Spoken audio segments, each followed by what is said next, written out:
Well, hello, everybody. Welcome to Jesus.net/live.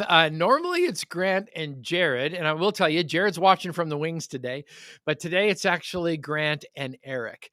I'd like to introduce you to my friend. This is Eric. Eric serves on our safety team here at Christ the King Community Church, which means he literally watches my back. And I really, really appreciate his heart in kind of being that protective presence here at our church. But I also want to tell you a couple of things about Eric. Eric is a successful businessman. He is a husband. He's a father. He's a dad. He's a friend. But with every one of those descriptors, there's actually a miraculous story that goes along with that. And just this past Easter, Eric shared his story on a piece of paper. He literally walked out onto our stage, shared a part of his story on a sign, and then flipped it over.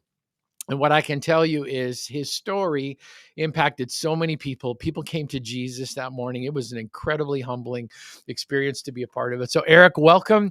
I'd like you to meet our Jesus.net/live family. They are literally joining us from around the world. So, right now, you'll have people from Australia, Ghana, the UK, Sierra Leone, China, Malaysia. There's people from all over the world that are going to hear your story today. So, thanks so much for joining us. And You're welcome. Eric, let's just start at the beginning, man. Share what your childhood was like growing up. You actually grew up in foster care, and there were some challenges that came along with that. Can you just share a little bit what was your childhood like? Yeah, so I was put up for adoption at birth, and I was raised in a foster home in Watts, California, by a black family. Hmm. Um, I lived in a playpen in the living room the first 5 years of my life, and basically watched four, five, six different other older kids that were in the house as I grew up. I have memories um, sitting in a high chair getting fed and playing in the backyard. And I had a relationship with my foster mother. She used to take me to church. I was the only one she took to church. I was her Oh, baby. She called me Baby Eric. And yeah, it was different. And there's a lot of stuff that comes that a child that doesn't have nurturing, doesn't have that mother contact, right? For the beginning of life, it changes who that child is. And so I've always grown up, you know, um, needy, mhm. wanting attention, Yeah. um, especially a mother figure. Um, yeah, it was interesting when I was in college that I took a child development class and I learned why I do a lot of the stuff that I do. And it's because I didn't have a mom. Yeah. I didn't have a mother holding me, cradling me, loving me, Yeah. all the things that happen, and it really changes who you are. So um, it's caused me to be a watcher, a looker, right? Being Mhm. in the playpen, always checking to see what's going on. Yeah. Very much an introvert. Um, yeah, it's different. It was different. Yeah. It was challenging. I had the privilege of going to Ukraine years ago, and I actually went to an orphanage that we were sponsoring and looking after. And they talked about the craving that every human being has, specifically those babies, for human contact.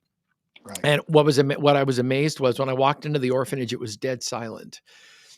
And I thought, why aren't the kids? Why aren't they crying? Why aren't they making any noise at all? And they said they learned a long time ago it doesn't matter if you cry, nobody's coming, because they Right. didn't have enough staff to be able to go around. So that part of human nurture is really, really, that's really real for a lot of people. And so to the moms who are watching today, you matter. Your role matters, Oh, your absolutely. calling matters. And so that contact as parents that you can have, what a blessing. It's a godly piece. So you grew up without that nurture, and then at some point your life took a turn towards, I mean, we all turn towards something. Yours turned towards addiction, which ended up kind of rolling into homelessness. Eventually, it was incarceration. So, can you just walk us through how did you end up where you ended up? Yeah. So I got adopted. I got adopted by a family when I was 5, and they were a very wealthy family. They lived in an elite neighborhood in Southern California called Palos Verdes. My dad was half owner of a business with my uncle. They owned 13 auto parts stores, three warehouses. They supplied Southern California with auto parts back in the 60s, 70s, 80s. And my dad built race car engines for guys like Mm. Parnelli Jones, AJ Foyt, Holman Moody. Wow. And so I was raised by this family that I didn't really connect with. I didn't connect with them because I was raised in a black household with black people in a black neighborhood, and it was funny. I When I did find out who my family was, I sued the state of California for my birth records and stuff, and they gave me them redacted. But the adoption report before I got adopted, they send you to a psychiatrist. They send you to a psychiatrist to make sure that you're a good fit for this family that's adopting you. And the psychiatrist report says, I don't know if he's going to be a good fit for a white family. He walks and talks and acts like he's black. So Hmm. at 5 years of Interesting. age. Yeah. So Yeah. they adopted me anyways. And I turned out to be a pretty white guy. Um, but yeah, that at the age of 12, and I was really good in school. Something that I excelled at was school. I was pretty much a straight A student all the way through school when I was 12, and started playing sports and stuff like that. I started smoking pot with one of the neighborhood boys, and that was a couple years older than me. And yeah, so statistically, a foster child like me has like a super high percentage point of being incarcerated or Hmm. going through incarceration, even if they're adopted. It doesn't matter. And it was true in my case. By the time I was 12, not really bonding with my family. I went through a lot of stuff. I was looking for love in other places. They were much older than a traditional family. So I was 5. They were in their mid 40s when they adopted me. Hmm. So there was that disconnect. Wasn't like I had a 25-year-old mom, right? And so there was that disconnect. They were both alcoholics, and I mean, in my own opinion, I feel like they weren't really child material. Like Yeah. it Uh-huh. wasn't Yep. their thing. But they also had to live up to certain social criterias, and that was to be a family, right? So Hmm. they adopted me and my sister, not my biological sister, but my adopted sister. And so they had 2 kids, and they lived in this nice neighborhood and had a business, and they lived up to all of those social requirements. But um, yeah, when I got to be 12 or so, I got into trouble the first time, stole a kid's skateboard, went to jail. Um, Jail was kind of like the foster home. It didn't really affect me like I've been isolated before. Hmm. So there wasn't like a fear or anything like that. I felt like I was back with my people in a way. And so I didn't really have a fear of that stuff. And I continued to do things like smoke pot and ditch school and go surfing. And that continued, with going to juvenile hall, going to camp, California Youth Authority. Um, and then as an adult, LA County Jail, and then on to prison in 1992 for the Hmm. first time. Um, and all through that time, going through addiction. I had a sister. She was adopted also, and she dated bikers. That was her thing. And so at a very young age, I started hanging around with 1% motorcycle clubs, and like they embraced me and my craziness, um, and my, fearless attitude. Um, and so really that was parenting for me for a long time. Hmm. And that just continued on until I got into some pretty hardcore drug addiction stuff like that when I was very young, 15, 16 years old.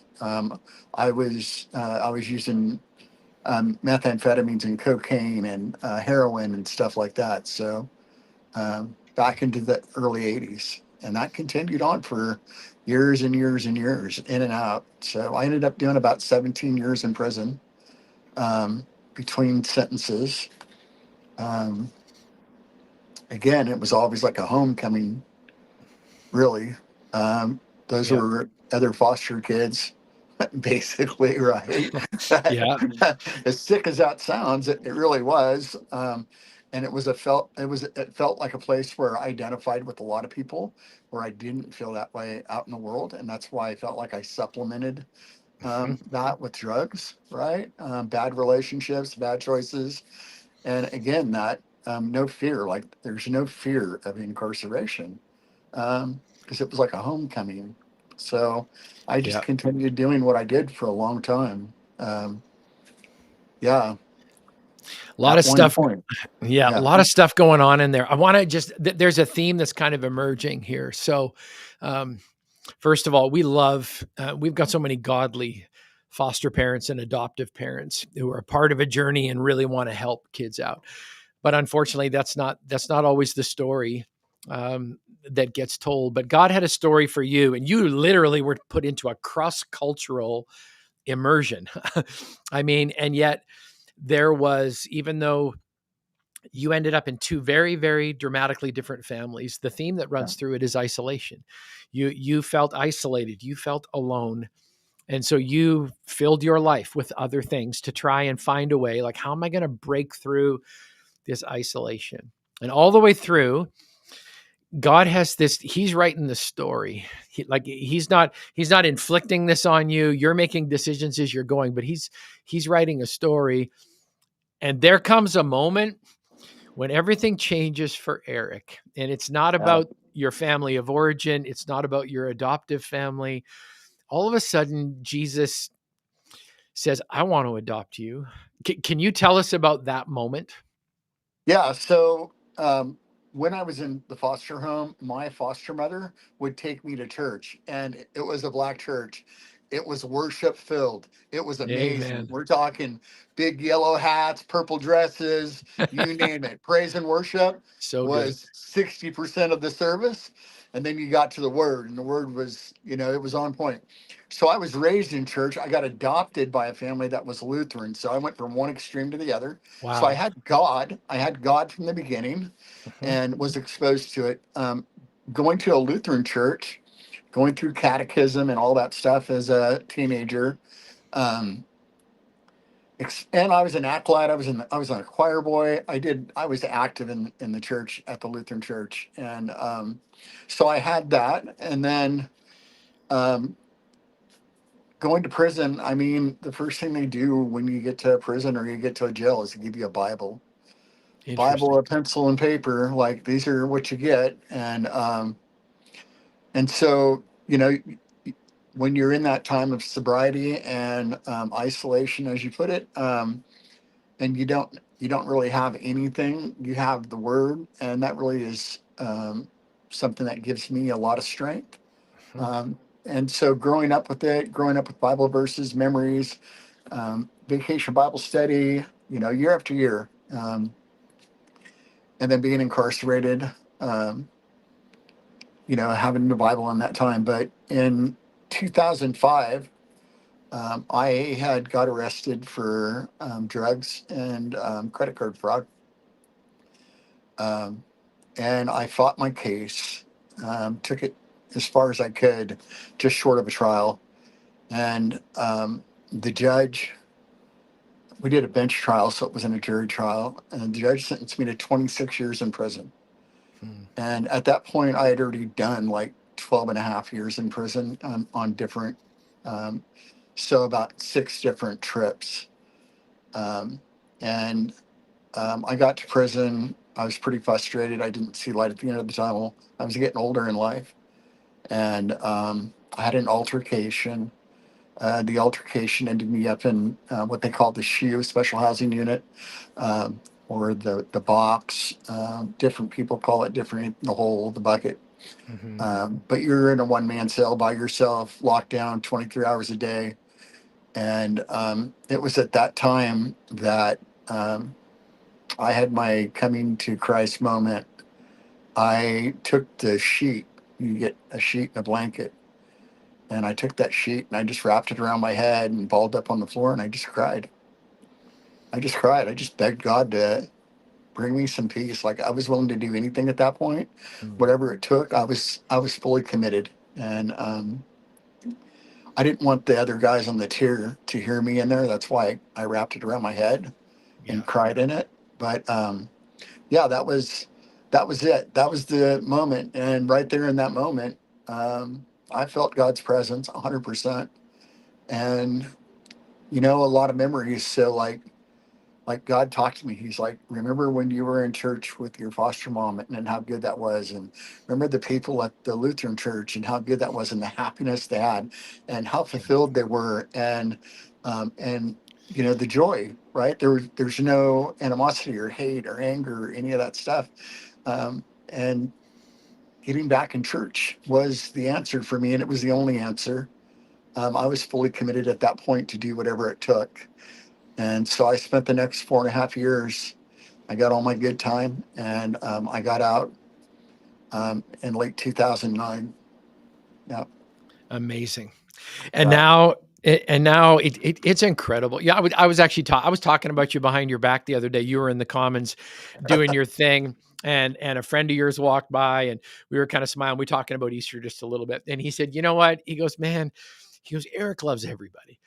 Because we were watching you just welcome people and making people feel safe, and from every ethnic background, you name it, they were all these different people were coming in, and you were just doing your thing, making people feel safe. And I love that statement. Eric loves everybody.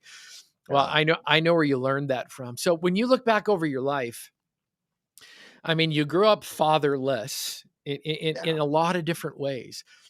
How has that changed the perspective of how you view God your father? Like the fact that God the Father wanted to adopt you into his family, and that moment in that jail cell, everything changed for you. But how do you relate both good and bad with God as a father because of your history? Yeah, so it's interesting. My whole life, I searched for my family, and my drive was my mom. Mhm. Um, the biggest question I had was, how does a mother give up her child? Yeah. How do you do that? And as a little boy growing up, you don't have the awareness or the forethought to understand that sometimes things happen for a reason that you're just never going to understand or you're never going to know. But to just kind of accept that, you don't Yeah. know that as a little boy. And so my whole life, I asked myself that question over and over again. Interestingly enough, I never cared about my dad. I never cared about my dad. Didn't mean anything to me because I guess being a guy, I understood that guys are guys and sometimes things happen. And um, there's not that attachment that a father has to a son the way a mother has to a son, all Yeah. right, or a daughter. Mhm. And so I never had that. I never had that drive. And then, um, yeah, it hit me that um, I didn't need anything but God, and that He was my father, and that whoever my biological father was really didn't mean anything. Still, Yeah. um, yeah, but all the strength I get, all the ability I get to continue to push forward and keep going, overcome, all comes from my relationship with God. Mhm. And like without Him, I'm nothing. I found my family in 2017, and I found out what happened. My mom passed away in 1971, about 5 years after I was born, giving birth to my little sister. I found my family. Um, Wow. yeah, I found my family in 2017. They came out to my wedding. Like all these amazing things happened, but yeah, God the Father, everything. He He's amazing, and I love what it says in Isaiah. It says that, "Do not fear, for I have redeemed you. I have summoned you by name, and you are mine." And Uh, I stand on that. yeah. I stand on that. I know they're talking about Israel, but they're talking about me too. And Yeah, exactly. Yeah, I stand on that verse. That means everything to me. Like, I'm saved, and all the things that's happened as a result of making better choices um, has been because of that coming to Christ moment in that cell, in that prison, in that special housing unit in 2005. Yeah. So Yeah. here we are 20 years later, which is Yeah, like, yeah, yeah. I mean, 20 years 20 later, years. that's crazy, right? And Right. now, you're married. You're a Yes. successful businessman. You have a phenomenal reputation here in our community. You have a renewed sense of purpose. I mean, so how does what does life look like now? So here's somebody who is you're connected to God, your Father. God's blessed you with a family and this this amazing opportunity to use your story. But how does your faith guide you each and every day? Yeah. Um, my faith guides me because I know that with God, all things are possible. I can do anything. And no matter what I'm going through or no matter what challenges are thrown my way, I can always fall back on His word Yeah. and I can trust His promises and know that no matter what I'm going through, whatever is attacking me is not of God, and to just rely on Him for everything. So I kind of walk dumbfoolery, I would say, just relying on God, knowing that it doesn't matter what happens, what's facing me, or what challenges come in, or what someone might be saying, or whatever it is. Like, I have Christ. Yeah. He's not going to leave me. He's not going to forsake me. He's not going to give up on me. He's going to stand on His word. I'm going to stand on His promises. We're going to make it. We're going to do this. This is going to be all right. Yeah, there's no Yeah. stopping us. Oh, Yeah. that's so cool, man. I love how that goes. So Yeah. obviously, we all have a past. Are there things that come up or resurface All the fr- time. from your past? So what does that look like, and how do you talk those things back down again? Yeah. So when you have a history like mine and you have an internet like we do, Mm, it's real easy to go online and go, oh, look what this guy did, right? yeah, Truth Finder, whatever it is. And one of the biggest things is that there's so many people out there that they feed off that. Like, if it seems like there's something they can, it's a good reason not to hire you, right? It's a good reason sure, not to use your company. It's a yeah, good reason to have doubt. And so um, it's been a struggle. It's not been easy, and we've faced multiple challenges. But every time I face that challenge, I refuse to allow someone to put me back in that house. It's been 20 years. It's been yeah, 20 years, and it's okay if you're not okay with it. I'm good with it. I yeah. know where my heart's at. I know where my intentions are. I know that every day is not going to be perfect and everything's not going to be pretty, but my heart is in the right place, Hmm. right? So it again, it's just relying on that relationship with Christ to overcome those challenges and not let those things get in the way. Wow, I love Yeah, that.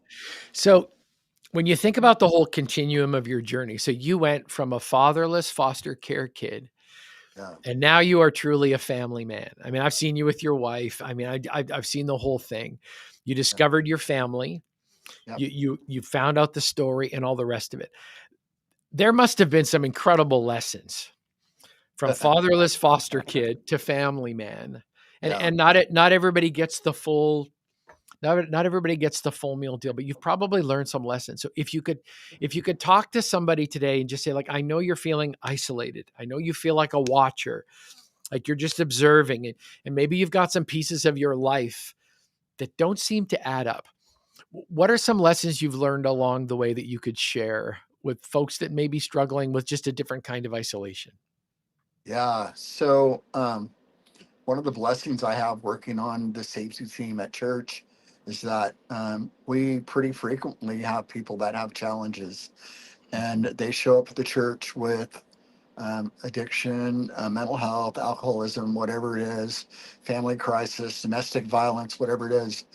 Um, and having had the background that I have, it allows me to be able to communicate with them. And so some of those lessons that I've gotten really allow me to um, have a different perspective and deal with people on a completely different level than, Mm, say, our retired detective would handle it, right? yeah, sure. Yeah, yeah. So, yeah, so there's a lot of perspective and stuff like that, and it's it's been super great being able to be a part of something where yeah, the lessons that I've learned, those life lessons, have taught me to be able to deal with situations differently, to have patience and trust, which Mhm. are things that foster kids don't have. They don't have trust. You don't trust anyone. Yeah, sure. You don't trust anyone. I mean, if your own parents gave you up, you didn't do anything to deserve that. Why would I trust you? Who are Hmm. you? I don't know you. Like, we don't have a personal relationship. And so it's being able to overcome those things and not have that narrow focus on people and relationships and ventures and stuff like that, and being able to be a lot more open minded and realize again that it's my relationship with Christ that allows me to be able to do what I do and to be who I am, and that I can trust Him to guide me through whatever's going on with whatever it is. It's just it's trust. Yeah, yeah. Yeah. You talked earlier about the promises of God. Have you got a favorite? Is there one that you just hang on to every single day? Like that one I need because I mean God said it and I'm going to hold on to it. Is there you got a favorite promise? Um, I have a few. I have a verse that I love, and that's Second Timothy 1:7, and it said, God gave us a spirit not of fear, but of power, love, and self-control. Mm, And He promises us that, right? yeah. So so we can rely on God for power, love, and self-control. The self-control for the addiction or whatever people are going through, right? Whatever their challenges, whether it's alcohol or drugs or relationships or pornography or whatever it is, we have a promise from God that we don't have to have that spirit. We don't have to have that fear of that. Yeah. We are loved, whether we have a mom and dad that is our biological parents or adopted parents or whoever it is. God loves us. He loves us wholeheartedly, and He's there for us.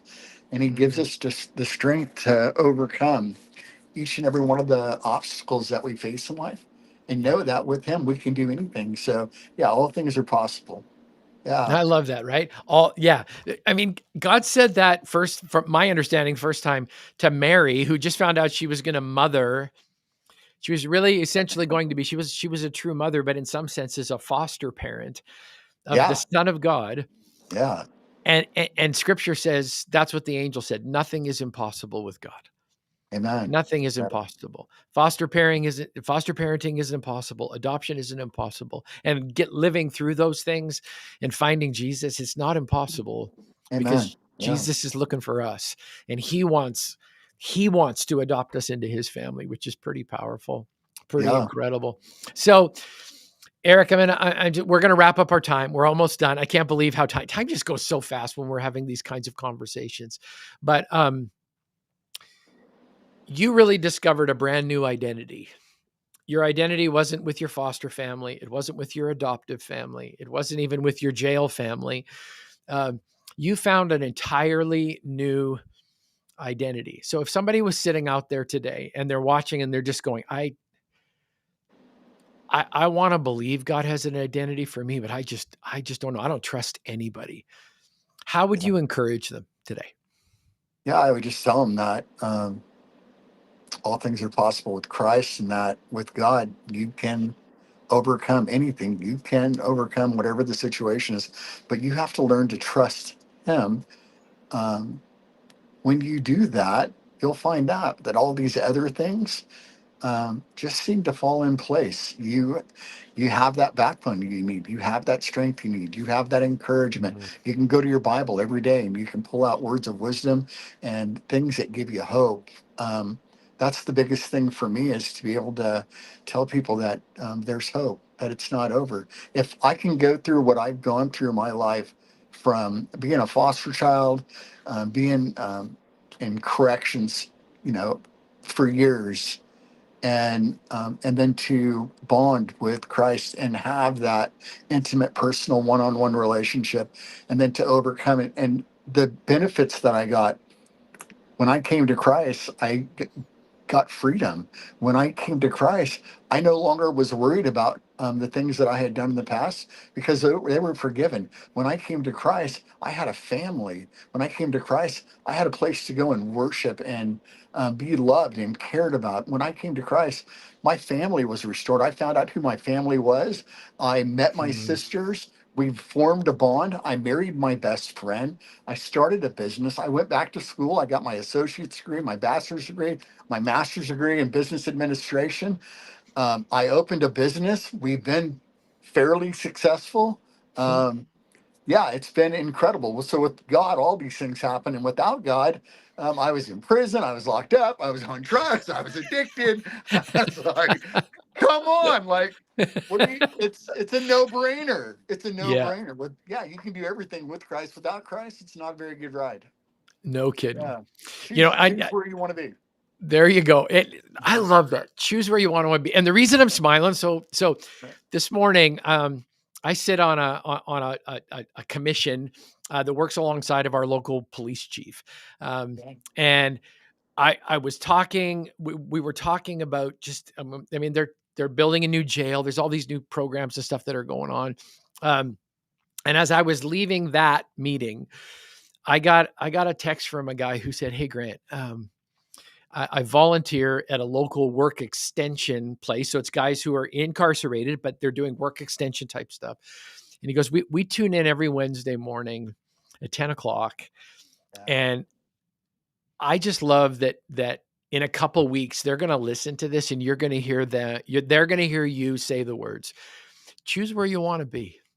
Yeah. Like, choose where you want to be. What an incredible, incredible encouragement. So, Eric, Yeah. thanks for taking the time. I know you're a busy guy. You're building your thing, which is awesome. You're being faithful to Jesus. So I want to thank you so much for joining us today. Thanks for sharing your story. I know your story is going to have a huge impact, and I can't wait to see the ripples as it just moves out across the Jesus.net family. And Jared just popped on. I told everybody Jared was here. He just hanging out in the background. So, Jared, why don't you bring us in for a close today, wrap up this episode, and then we'll go and see what God's going to do with Eric's incredible story. Thanks, Yeah, Grant. absolutely. Yeah, thank you so much, Eric. I just want to say, just sitting here, just watching you, Grant, and listening to your story is so encouraging. Just seeing where God had you, but where He's brought you to, I think it Mm-hmm. shows a lot about you. It shows a lot about God's faithfulness, and I just, if anybody got anything from this, I hope it was encouragement because your story is so encouraging. So I want to thank Yeah. you just for your vulnerability and just for everything you've said today. Mm. And I feel like I got to know you a little bit better. So it was a win-win. But I just want to thank you guys for that wonderful conversation. We're going to be back the same time next week, same time, same place, 10 a.m. Pacific Standard Time. And we'll be back to answer more questions about life, the Bible, Jesus, and whatever you guys got for us. But until Wow. then, we love you guys. You are seen and you are sent.